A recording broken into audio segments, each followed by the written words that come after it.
Hello everyone. आज hyper conjugation के बारे में बताएंगे। हाइपर कॉन्जुगेशन है क्या और हाइपर कॉन्जुगेशन में मॉलिक्यूल्स में क्या होता है। हाइपर कॉन्जुगेशन के लिए हाइपर कॉन्जुगेशन एक इलेक्ट्रॉनिक इफेक्ट है, एक परमानेंट इफेक्ट है। Hyperconjugation effect is a permanent effect in which localisation of electrons of CH bond of an alkyl group directly attached to an atom of the unsaturated system or to an atom with an unshared p orbital takes place। मतलब जो unsaturated, मतलब इसमें क्या होता है, hyper conjugation में localisation होता है सिग्मा इलेक्ट्रॉन्स का पाई इलेक्ट्रॉन्स में लोकलाइजेशन होता है।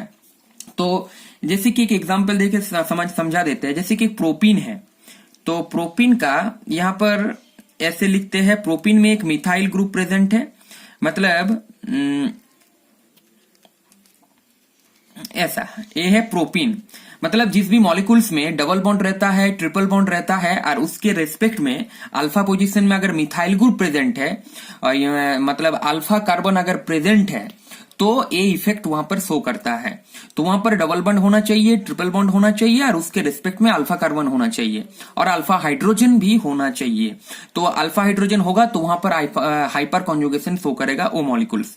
तो इसमें क्या होता है, एक स्पेशल टाइप ऑफ रेजोनेंस है ये हाइपर कॉन्जुगेशन। मतलब ये जो CH का सिग्मा बॉन्ड है, ये सिग्मा बॉन्ड है, ये भी एक सिग्मा बॉन्ड है, ये भी सिग्मा बॉन्ड है। तो सिग्मा बॉन्ड मतलब सिग्मा इलेक्ट्रॉन। सिग्मा इलेक्ट्रॉन किसमें कॉन्जुगेशन होगा, पाई इलेक्ट्रॉन्स में। तो मतलब ये सिग्मा बॉन्ड यहां पर ट्रांसफर होगा, ऐसे सिग्मा बॉन्ड यहां पर ट्रांसफर होगा। ट्रांसफर हो जाने के बाद यहां पर ये जो पाई इलेक्ट्रॉन्स है यहां पर ट्रांसफर होगा। मतलब सिग्मा पाई कॉन्जुगेशन होता है, यहां पर सिग्मा पाई में कन्वर्ट होता है। इसे देख रहे हो, ये जो सिग्मा बॉन्ड है, सिग्मा बॉन्ड यहां पर डबल बॉन्ड फॉर्म कर रहा है, मतलब पाई बॉन्ड में कन्वर्ट हो रहा है। मतलब सिग्मा इलेक्ट्रॉन्स पाई इलेक्ट्रॉन्स में कन्वर्ट हो रहा है, मतलब सिग्मा पाई कॉन्जुगेशन हो रहा है। तो हाइपर कॉन्जुगेशन को सिग्मा पाई कॉन्जुगेशन भी बोलते हैं इसका कारण।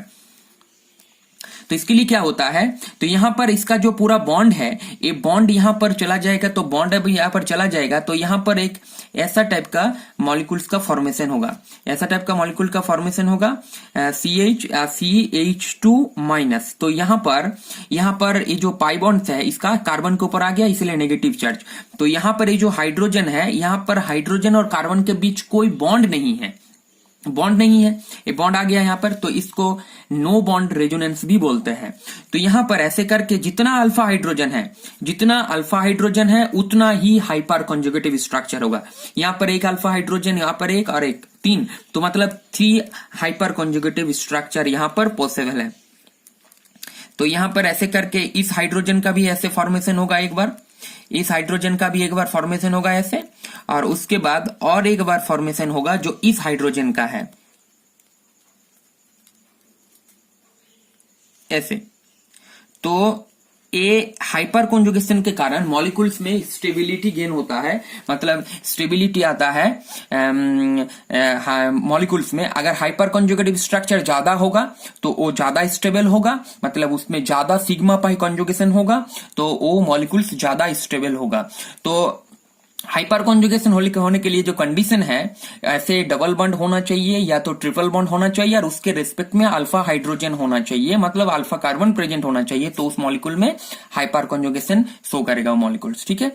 तो ये हाइपर कॉन्जुगेशन में मॉलिक्यूल्स में स्टेबिलिटी आता है, हाइपर कॉन्जुगेशन। तो ये स्टेबिलिटी कैसे एक्सप्लेन कर सकते हैं, जैसे जो कार्बोकैटायन है, कार्बोकैटायन का स्टेबिलिटी एक्सप्लेन कर सकते हैं हाइपर कॉन्जुगेशन के थ्रू।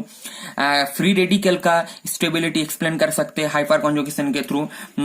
जैसे जो स्टेबिलिटी ऑफ कार्बोकैटायन, ये जो कार्बोकैटायन का स्टेबिलिटी है, कार्बोकैटायन का भी स्टेबिलिटी हाइपर कॉन्जुगेशन के थ्रू एक्सप्लेन कर सकते हैं। जैसे कि यहां पर एक एग्जांपल ले रहे हैं CH3CH2+, एक कार्बोकैटायन है CH3, उसके बाद CH+CH3 एक कार्बोकैटायन है, और यहां पर CH3 ये तीनों अलग अलग कार्बोकैटायन है। ए 1 डिग्री कार्बोकैटायन है, ए 2 डिग्री कार्बोकैटायन है और ए 3 डिग्री कार्बोकैटायन है। अब ये तीनों कार्बोकैटायन का स्टेबिलिटी, किसका स्टेबिलिटी सबसे ज्यादा है और किसका स्टेबिलिटी सबसे कम है, वो हाइपर कॉन्जुगेशन के थ्रू बता सकते हैं। जैसे कि यहाँ पर देखिए, ये जो कार्बन है, इसके कार्बन के साइड में जो कार्बन अटैच है इसको बोलते हैं अल्फा कार्बन, और अल्फा कार्बन के साथ जो हाइड्रोजन अटैच रहता है उसको बोलेंगे अल्फा हाइड्रोजन। तो यहाँ पर 3 अल्फा हाइड्रोजन प्रेजेंट है, यहाँ पर 3 अल्फा हाइड्रोजन। तो ये जो पॉजिटिवली चार्ज कार्बन एटम है उसके साथ जो कार्बन एटम अटैच रहता है उसको अल्फा कार्बन बोलते हैं, तो ये भी अल्फा कार्बन हो जाएगा। तो टोटल यहाँ पर 6 अल्फा हाइड्रोजन है, और यहाँ पर ए भी अल्फा कार्बन है, ए भी अल्फा कार्बन है, और ए भी अल्फा कार्बन है।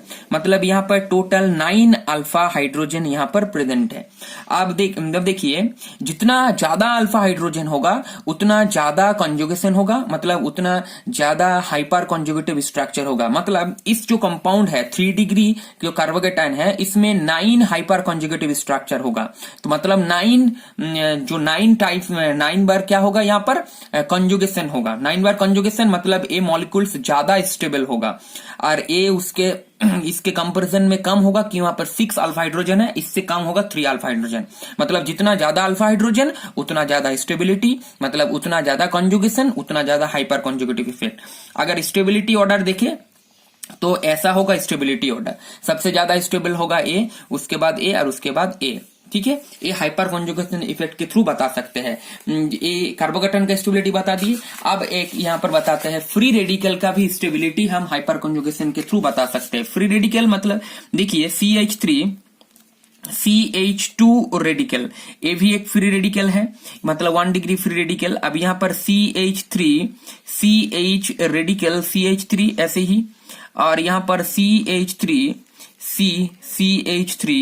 और यहाँ पर एक CH3, ये भी एक फ्री रेडिकल ही है। तो यहाँ पर देखिए क्या होगा, यहाँ पर भी अल्फा हाइड्रोजन कितना है, 3 अल्फा हाइड्रोजन, यहाँ पर है 6 अल्फा हाइड्रोजन, और यहाँ पर है 9 अल्फा हाइड्रोजन। तो यहाँ पर भी सेम होगा, ऐसा पॉसिबिलिटीज है कि यहाँ पर हाइपर कॉन्जुगेशन हो जाए। अब यहाँ पर हाइपर कॉन्जुगेशन कैसे होगा, CH2 यहाँ पर रेडिकल है। अब यहाँ पर हाइपर कॉन्जुगेशन कैसे होगा, तो यहाँ पर देखिए, यहाँ पर एक जो बॉन्ड है सिग्मा बॉन्ड, तो सिग्मा बॉन्ड में 2 इलेक्ट्रॉन्स प्रेजेंट रहता है, 2 सिग्मा इलेक्ट्रॉन्स। तो एक इलेक्ट्रॉन्स यहाँ पर आएगा, एक इलेक्ट्रॉन्स यहाँ पर आएगा, मतलब यहाँ पर एक बॉन्ड फॉर्मेशन होगा, और एक जो अनपेयर्ड इलेक्ट्रॉन्स है वो हाइड्रोजन के ऊपर ही रह जाएगा। मतलब ऐसे करके यहाँ पर बॉन्ड का फॉर्मेशन होगा, ऐसे और यहाँ पर ऐसे। तो यहाँ पर ऐसे, मतलब यहाँ पर एक हाइड्रोजन का इलेक्ट्रॉन्स रह गया, मतलब ऐसे हाइड्रोजन का इलेक्ट्रॉन्स यहाँ पर रह गया। अब यहाँ पर CH और यहाँ पर H जैसा है ऐसा ही होगा, यहाँ पर डबल बॉन्ड CH2, मतलब ऐसे करके टोटल 3 हाइपर कंजुगेटिव स्ट्रक्चर होगा। मतलब यहाँ पर एक हो गया, यहाँ पर एक होगा, यहाँ पर एक होगा। तो यहाँ पर 3 हाइपर कंजुगेटिव स्ट्रक्चर हुआ, यहाँ पर 6 हाइपर कंजुगेटिव स्ट्रक्चर होगा, और यहाँ पर 9 हाइपर कंजुगेटिव स्ट्रक्चर होगा। तो यहाँ पर इसका स्टेबिलिटी ऑर्डर देखेंगे तो ये ज्यादा स्टेबल होगा। जो 9 अल्फा हाइड्रोजन कंटेनिंग जो फ्री रेडिकल है वो ज्यादा स्टेबल होगा। उसके बाद ए उससे कम होगा, और ए सबसे कम होगा स्टेबिलिटी। तो स्टेबिलिटी ऑर्डर भी एक्सप्लेन कर सकते हैं, एक परमानेंट इफेक्ट है, और कार्बोकेटाइन का भी स्टेबिलिटी एक्सप्लेन कर सकते हैं हाइपर कॉन्जुगेशन के थ्रू।